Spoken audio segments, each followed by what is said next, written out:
All right, let's dive into the most fascinating and complex thing in the entire known universe, and you've got one sitting right inside your head. It's the organ that creates your thoughts, your memories, your skills, basically everything that makes you, you. But how much do we really understand about how it works?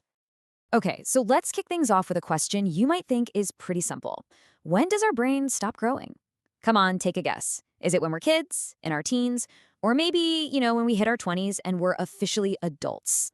So if you guessed any of those, you're in for a bit of a shock. The real answer is never. Yeah, that's right. The science is totally clear on this. Your brain is in a constant state of change and development.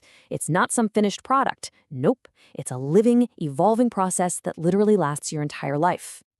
So, a brain that never stops, what does that even look like? Well, that brings us to our first huge idea. Thinking of the brain as this never-stopping organ, always on, always adapting, and never, ever truly don't. This incredible flexibility has a name. Scientists call it neuroplasticity. It just means your brain isn't this rigid, fixed thing. It's dynamic. And a huge reason for that is stem cells. Your brain has its own supply of these master cells that are constantly making new neurons, helping you to repair damage, learn new things, and form new memories, all throughout your life. What's really cool is that this flexibility doesn't happen in separate little compartments. I'm sure we've all heard the myth, right? You're either a creative right-brained person or a logical left-brained person. Well, it turns out that's just not true. The brain actually works as one giant, interconnected network. Both sides are constantly chatting and working together on pretty much everything. Okay, so if the brain is one big network, how does it actually, work? To really get it, we need to zoom in, way in. We need to look at the fundamental building blocks, the little guys doing all the work. Meet the neuron. You can think of this as the hero cell of your entire nervous system. It's the messenger, the tiny piece of wiring that's responsible for every single thought you have and every move you make. And the way it passes along a message is actually pretty simple and elegant. Think of it like a little relay race. First, signals come in through the dendrites. They're kind of like the antennas. Then, the cell body processes everything and decides if the message is important enough to pass on. And if it is, zap! An electrical pulse shoots down the axon to the next neuron in the chain. So how does that signal jump from one neuron to the next? It uses these amazing little chemical messengers called neurotransmitters. You can picture them as tiny little message-in-a-bottle packets. They get released from the end of one neuron and float across a teeny tiny gap, called a synapse, to be caught by the next one. It's happening billions of times a second in your head right now.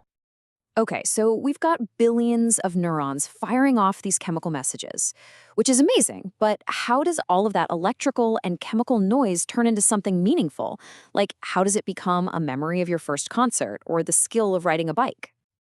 Well, when you experience something for the very first time, let's say you're learning your first chord on a guitar, the connection between the neurons involved is pretty weak.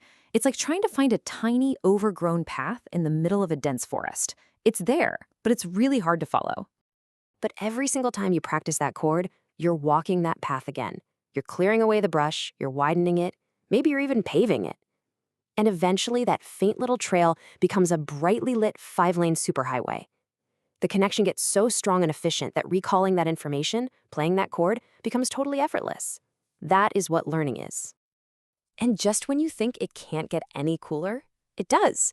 Your brain isn't just strengthening old connections, it's actually creating brand new neurons every single day. We're talking hundreds of them. It's a process called adult neurogenesis, and it happens mostly in the hippocampus, a critical spot for learning. It's like your brain is constantly installing fresh hardware to record new memories. So we know the brain can change, we know neurons connect, and we even know we grow new ones. So the big question is, how do we use all this info to actually improve our own memory? Let's get practical. Look, building a strong memory isn't some kind of magic trick. It's a process. It's about deliberately building one of those neural superhighways. It all starts when you pay attention. That's you telling your brain, hey, this is important. Then you connect it to stuff you already know, giving it an anchor.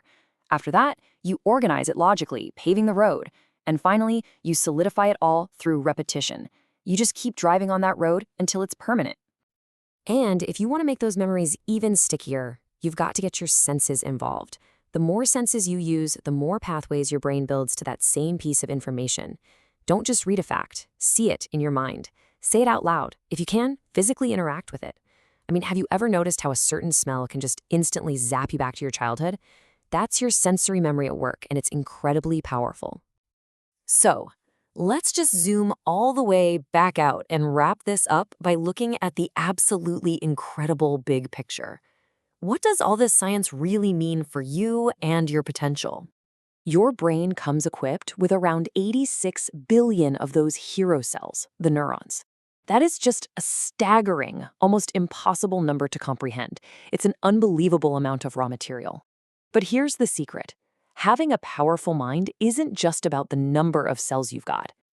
And really, this is the most important takeaway of all. A brilliant mind isn't the one with the most neurons. It's the one with the strongest, fastest, and most efficient connections between them. It's all about the quality of your network. And the best part is, you're the one who gets to build and improve it. So please, never again think that you're too old to learn something new or that your memory is somehow full. That's not how it works. The science is telling us that your brain's ability to grow, to learn, and to create new memories is, for all practical purposes, limitless. You are the architect of your own mind. Which really just leaves us with one final thought. Knowing now that you can physically change your own brain, that you can strengthen it and grow it every single day, what new connection are you going to choose to build today? Whatever it is, your brain is ready and waiting to get to work. Thanks for tuning in.